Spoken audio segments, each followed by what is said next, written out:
The country of Yemen has been in the news recently for attacking shipping vessels in the Red Sea until the U.S. began retaliating. This is a huge protest following the retaliatory strikes of the U.S. coalition.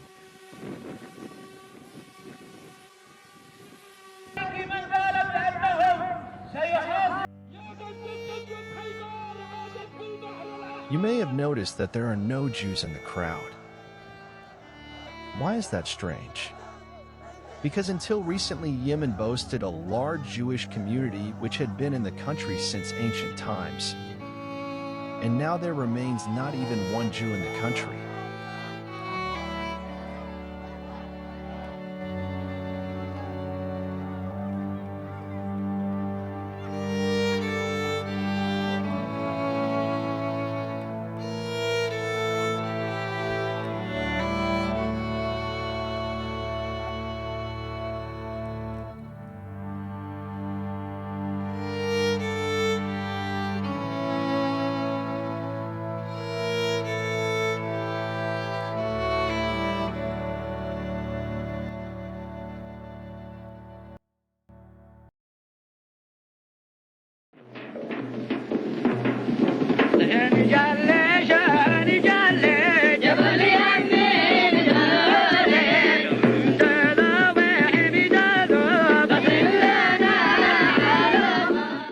When did the Jews first arrive in Yemen?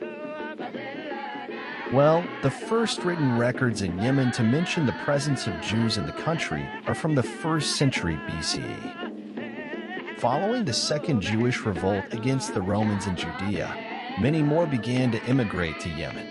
It's theorized that it may have actually been the Jews who brought monotheism to Yemen, and by extension to the Arabian Peninsula.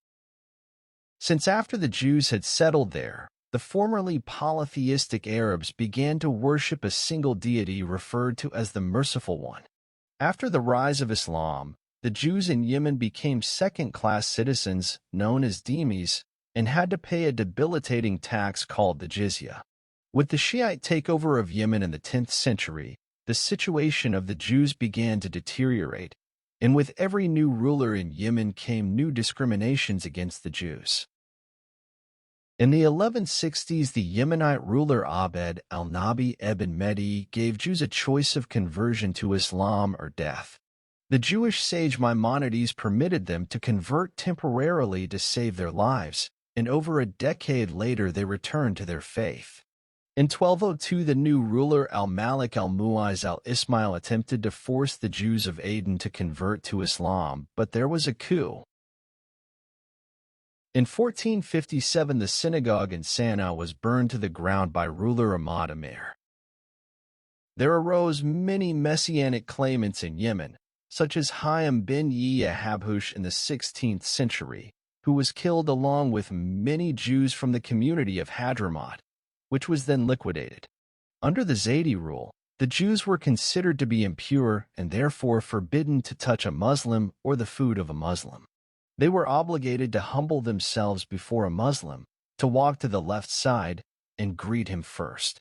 They could not build houses higher than a Muslim's or ride a camel or horse, and when riding on a mule or a donkey, they had to sit sideways. Upon entering the Muslim quarter, a Jew had to take off his footgear and walk barefoot. If attacked with stones or fists by youth, a Jew was not allowed to fight them. In such situations, he had the option of fleeing or seeking intervention by a merciful Muslim passerby. In 1679, under the rule of al-Mahdi Ahmad, Jews were expelled en masse from all parts of Yemen to the distant province of Maza, in what was known as the Maza exile, when many Jews died of starvation and disease as a consequence. As many as 2/3 of the exiled Jews did not survive. Their houses and property were seized, and many synagogues were destroyed or converted into mosques.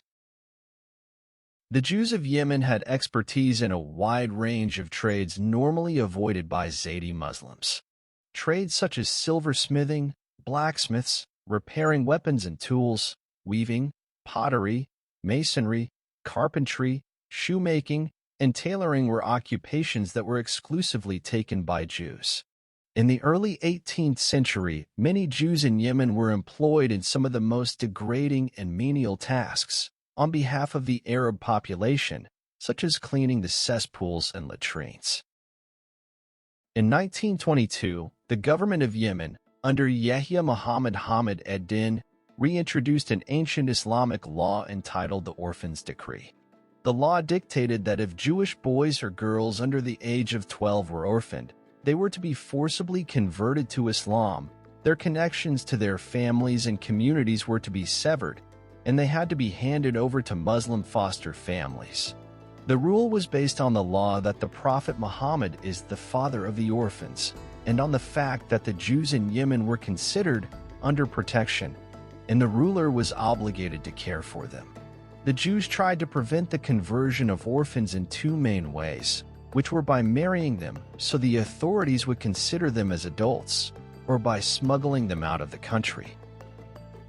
Since the 1700s, Jews had been migrating from Yemen to the land of Israel.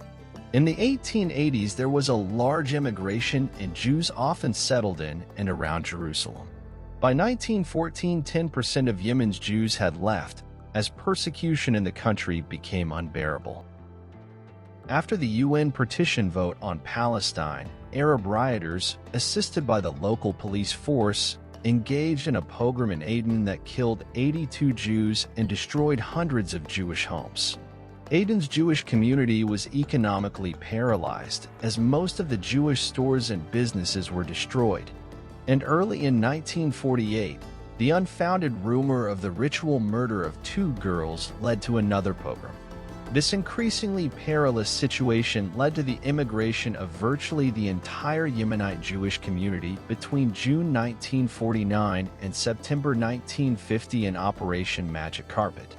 Since then, there has been a steady immigration to Israel, until 2022 when the last Jew left Yemen due to fear for his life.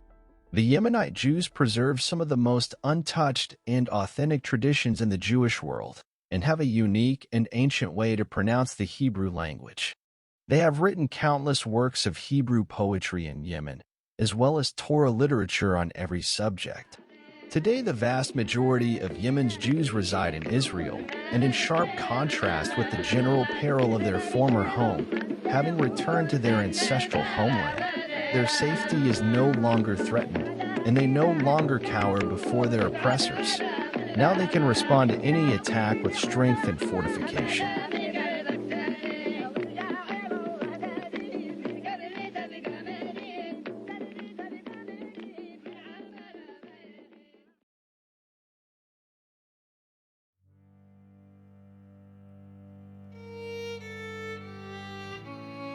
How I bear you on eagle's wings and brought you unto myself. Now you step up, and with each step you pass from the dark ages to the present century.